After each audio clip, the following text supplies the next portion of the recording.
کیا انہوں نے اپنے اوپر آسمان کی طرف نگاہ نہیں کی کہ ہم نے اس کو کیسے بنایا اور سجایا اور اس میں کوئی شگاف تک نہیں؟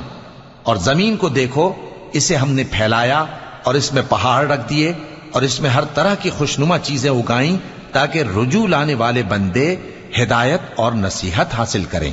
اور ہم نے آسمان سے برکت والا پانی اتارا اور اس سے باغ اگائے اور کھیتی کا اناج اور لمبے لمبے کھجور کے درخت جن کا گابھا تہ بتہ ہوتا ہے۔ یہ سب کچھ بندوں کو روزی دینے کے لیے کیا ہے۔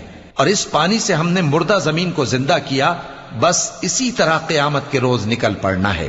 ان سے پہلے نوح کی قوم اور کنویں والے اور سمود والے لوگ جھٹلا چکے ہیں، اور عاد اور فرعون اور لوط کے بھائی اور بن کے رہنے والے اور تبا کی قوم، غرض ہر ایک نے پیغمبروں کو جھٹلایا، تو ہماری دھمکی بھی پوری ہو کر رہی۔ تو کیا ہم پہلی بار پیدا کر کے تھک گئے؟